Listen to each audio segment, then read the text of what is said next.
ଚାଲନ୍ତୁ ଆଜି ଆମେ ପ୍ରସ୍ତୁତ କରିବା ଗ୍ରୀନ୍ ମଟର ଆଉ ମଖାନା ବା ପୁଷ୍କର ମଞ୍ଜିର କ୍ରିମି ଗ୍ରେଭି।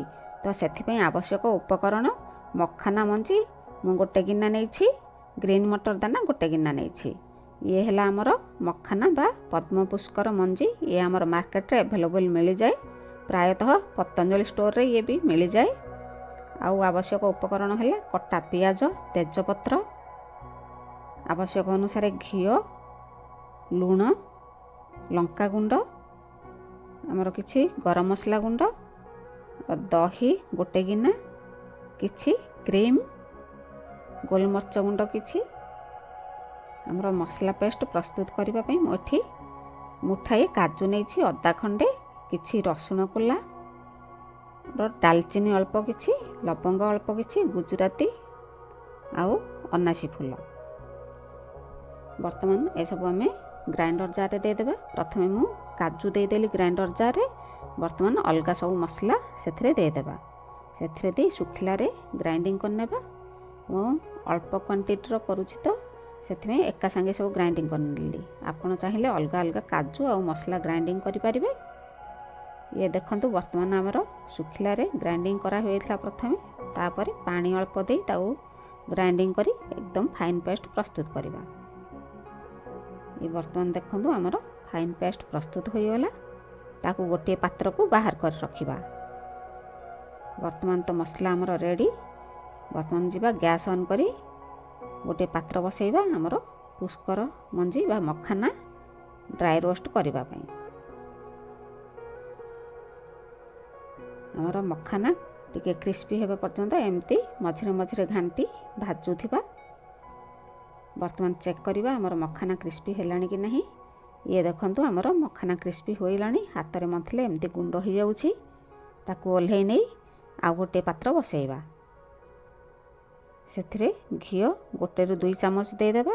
घियो मेल्ट होई गरम हेबा परे तेजपत्र दे देबा। आपण चाहिले तेल भी नै परिबे, किंतु घियोटी देले भलो फ्लेवर आसे।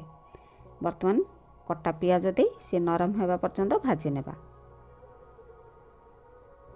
वर्तमान तो आमर पियाज टिके नरम हो आसलानी। आमर ग्राइंडिंग कर रखिथिबा मसला पेस्ट सेथिरे दे देबा। ताऊ किछ समय कषि नेबा।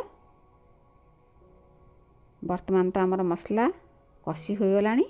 सेथिरे दे देबा दही। दही दे सारिबा परे लगातार एमती घांटी नेबा।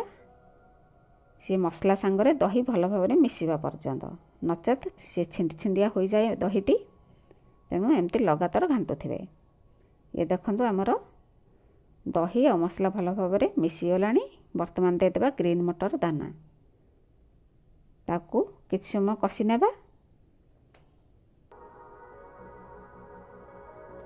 वर्तमान सेथिरे दे देबा आवश्यक अनुसार लूण। लूण दे ताकू भलो भाबरे मिसई घांटी नेबा। वर्तमान दे देबा आमर लंका गुंड। लंका गुंड दे ताकू पुणी भलो भाबरे मिसई आउ किछ समय घांटी नेबा। ए सब आमे लो फ्लेम रे ही करथिबा। मटर दाना आमर टिके नरम हेबा पर्यंत एमती कसुथिबा। वर्तमान चेक कर नेबा आमर मटर दाना नरम हेलानी कि नहीं। वर्तमान तो नरम होई गलानी। वर्तमान दे देबा पानी। मु एठी मसला बट्टा पानीटी थिला दे देली। आमर मखाना पानी बहुत सोक करे, से अनुसार आपण पानी देइथिबे। पानी दे सारिबा परे ताऊ किछ समय फुटीबा को छाड़िबा। ये देखंतु वर्तमान तो आमर पानी फुटी गलानी। आमर मखाना भाजी रखिथिबा ताकू सेथिरे दे देबा। मखाना दे सारिबा परे ताऊ भलो भाबरे मिसई घांटी नेबा। आमर मखाना टिके नरम हुई पानीटी सोक करिबा पर्यंत एमती मझिरे मझिरे घांटुथिबा। ये वर्तमान पानी तो सोक करि गलानी। वर्तमान दे देबा गरम मसला गुंड। गरम मसला गुंड दे सारिबा परे गोलमरिच गुंड दे देबा। ताकू भलो भाबरे मिसई घांटी नेबा। वर्तमान से किछ समय फुटीबा को छाड़िबा। ये वर्तमान तो देखंतु आमर मखाना नरम हुई पानी टिके सुप कर गलानी। ये भी फुटी गलानी भलो भाबरे। वर्तमान दे देबा क्रीम। आपण चाहिले मार्केट रू भी क्रीम आनी पारिबे, नचेत घरे भी प्रस्तुत करि पारिबे। आपण क्षीर सिझेइबा परे ଉପରେ ଯେଉଁ ସରଟି ପଡ଼ିଥାଏ ସେହି ସର ଆଉ ଅଳ୍ପ କ୍ଷୀର ନେଇ ଗ୍ରାଇଣ୍ଡିଙ୍ଗ କରିନେବେ, କ୍ରିମ୍ ପ୍ରସ୍ତୁତ ହୋଇଯିବ। ମୁଁ ବର୍ତ୍ତମାନ ସେହି କ୍ରିମ୍ 3-4 ଚାମଚ ଦେଇଦେଲି। ତାକୁ ଭଲ ଭାବରେ ମିଶାଇ ଘାଣ୍ଟି ଓହ୍ଲାଇ ନେବା।